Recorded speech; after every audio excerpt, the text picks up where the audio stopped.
mí eso es. Eso sí, lo cumplió cabalmente. Vamos a hablar un poquito, Juan Ramón, de esos cambios históricos, la revolución y el famoso ferrocarril, ¿no?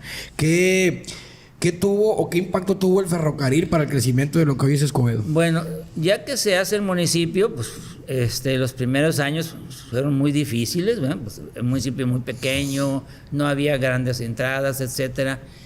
Y en 1882 es cuando llega el ferrocarril a Escobedo, o sea, el que venía de Laredo, de Nuevo Laredo. Entonces, se hace una pequeña estación, la estación Topo, muy cerquita de la comunidad de San José de los Sauces, que es una comunidad que pertenece a Escobedo, y eso le empezó a dar un poquito de impulso al municipio, ¿verdad? Pero en verdad no fue mucho. Sería hasta 1899 que se va a trazar el ferrocarril que venía de Torreón, que lo construyó la compañía internacional, ¿sí? Es el único ferrocarril que no fue creado por ferrocarriles nacionales, sino por una compañía extranjera que lo empezó a construir desde El Paso, Texas, y pasaba por Torreón, por toda la región minera, para traerle el carbón a Fundidora. Okay. ¿Sí?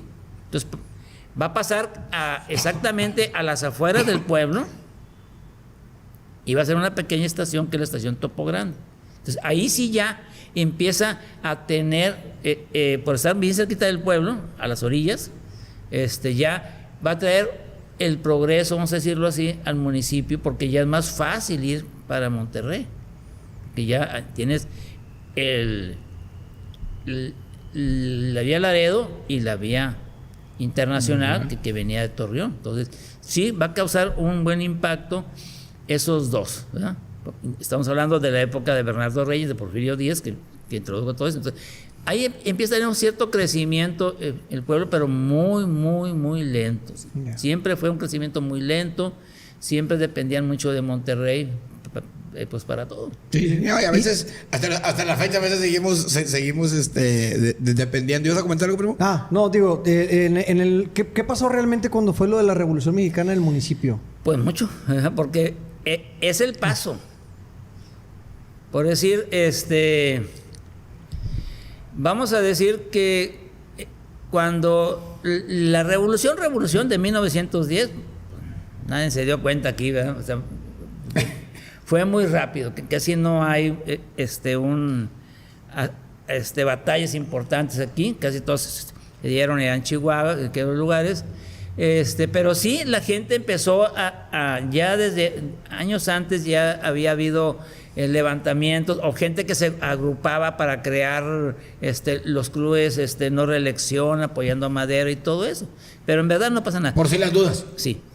Esto se viene cuando ya se da en 1913 que asesinan a Madero y que empieza, ahora sí va a haber todo el despapalle. Sí, exactamente. Los carrancistas llegan aquí en el 14 y como vienen desde Coahuila, entran por Salinas Victoria, llegan a Escobedo, hay una batalla ahí en la Cañada de la Maza, después, antes de tomar Monterrey, llegan a la Hacienda del Canadá, que para ese tiempo ya existía, y de ahí se vienen hacia el Topo Chico para poder entrar por lo que es ahora Bernardo Reyes hacia Monterrey.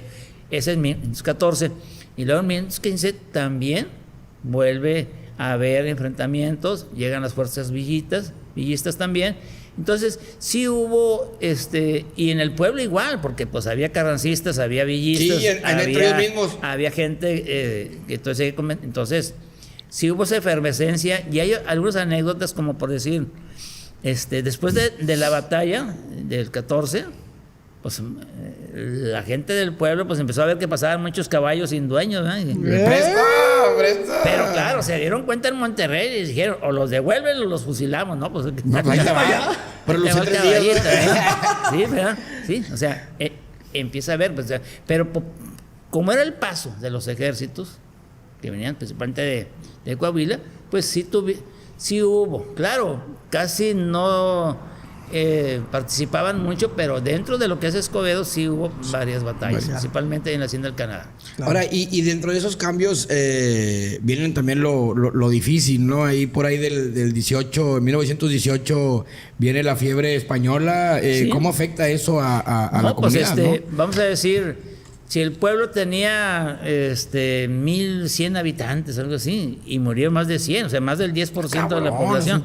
Y hay una anécdota ahí, pues leyenda, pero no tiene anécdota, de que un señor estaba haciendo un pozo para una noria y pues excavaban, y el que estaba excavando a los 3 días se murió. Y le contrató a otro y también, oye, no, canijo, algo está pasando. Ahí hay malos pedo. Pero en verdad era la influencia española. Que por cierto, ahí se da el caso, ese año, que el que salió electo para alcalde ya ganó y tomaban posesión el día 1 de enero. Ok. Pues se murió antes. Sí. O sea, ganó las elecciones, pero... Pero bueno, Sí. pero ganó. Ganó. Entonces, sí afectó como en casi todos los pueblos, pero eran poblaciones pequeñas, pero en verdad sí causó... Si vamos a porcentaje, imagínense que cuando el COVID-19 hubiera muerto aquí el 10% de la población. Pues estás hablando de 12 millones, 13, 15 millones. No, o sea, está hablando de Monterrey, tiene ahorita 5 millones. Ah, de Monterrey, perdóname, Sí. pensé que de México. Imagínate, si Monterrey 5 millones, el 10%. No, ¿cómo? pues, 500 Pues mil. eso, échale, medio millón. O sea, entonces imagínate, en aquel tiempo, en verdad, Ahí. sí hubo una cantidad muy Claro. fuerte de muertos. No, pues si eran 1000 y se mueren 100, estás hablando que es un chingo de gente. El 10%. Exacto. Más o menos. Entonces, sí causó eso, ¿verdad? Ya. Y la anécdota que hay es esa, de que pensaban que ese pozo había malos olores, pero en Ya. verdad no, es que estaba llegando La influencia. influenza. Ahora vámonos un poquito al tema de transformación. En que, bueno, prácticamente Escobedo era rural. Lo digo en el buen sentido de la palabra, porque No, sí. lo corrijo de una vez, porque luego cualquier cosita que decimos mal nos tupe bien gacho. Todo Nuevo León, hombre. Pues la verdad, esa es la verdad, si no estamos hablando de ayer, ¿verdad? Exactamente. Bueno, era rural realmente Escobedo. ¿En qué momento viene ese cambio industrial? Bueno, como les digo, Escobedo es muy lento su progreso. No se imaginen, la primera secundaria llegó hasta 1969. Su pinche madre. Ayer, Tardó, güey, tardó. ayer. Tardó. O sea, hace unos 50 años por ahí. Entonces, fue muy despacio. Vamos a decir que la primero que llegó ya, que dio un cambio un poquito, fue la Hacienda del Canadá. Que eso, gente lo conoce. La Hacienda del Canadá es producto de la entrada del drenaje en Monterrey, de agua y drenaje, lo que conocemos ahora, que pertenecía a unos canadienses, y por lógico, las aguas residuales tienen que llegar a un lugar. Sí.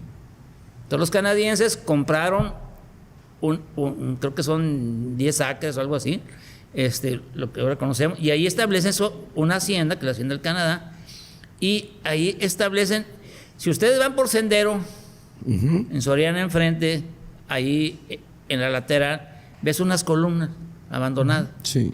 Esa fue la primera tratadora de aguas negras. O sea, toda el agua negra de Monterrey, ¿no?, de primer drenaje que se hizo entre 1908, 9 por ahí, llegaba a ese lugar. ¿Sí? Esa fue la primera tratadora. Ahí se asentaba, quedaba el agua sucia, y ya de ahí, en las tierras que ellos compraron, eran para cultivar. Ok. Por eso los elotes de Escobedo son riquísimos. Sí, cómo no, bien hay unos grandotes, capacitos. porque eran con aguas Famosísimos. negras. ¿verdad? ¿Sí? Entonces, los canadienses nunca vivieron ahí. En verdad, tenían un capataz, vamos a decirlo así. Por eso se conoce como la Hacienda del Canadá. ¿verdad? Ok. Pero esa vamos a decir que fue la primera llegada de una transformación en el municipio, porque, vamos a decir, que era una empresa que compró esas tierras para poder hacer uso de esas aguas, ¿sí?, de las aguas residuales, Hacienda del Canadá. Y toda la década, ya después, los 30, 40, la única importante que fue, que en la década de los 30, 40, llegó a ser considerado la capital del ajo. Se producía mucho ajo en Escobedo, mucho ajo.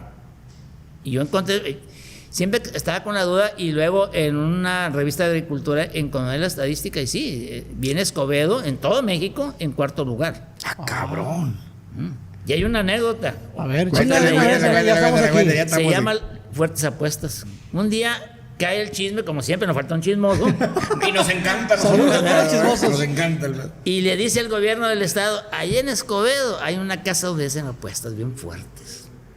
Que no, pues, a ver, manden a los gendarmes, ¿no? Y dije, no, nos va a ir bien padre ahí, ¿no?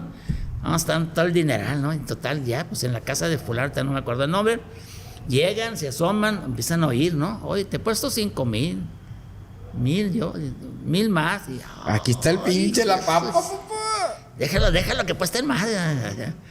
Total, ya cuando vieron que la apuesta estaba muy alta, no, pues tumbaron la puerta, ¿verdad? A ver, aquí están haciendo juegos ilegales. Y que, espérenme, no, ¿dónde está el dinero? ¿Cuál dinero?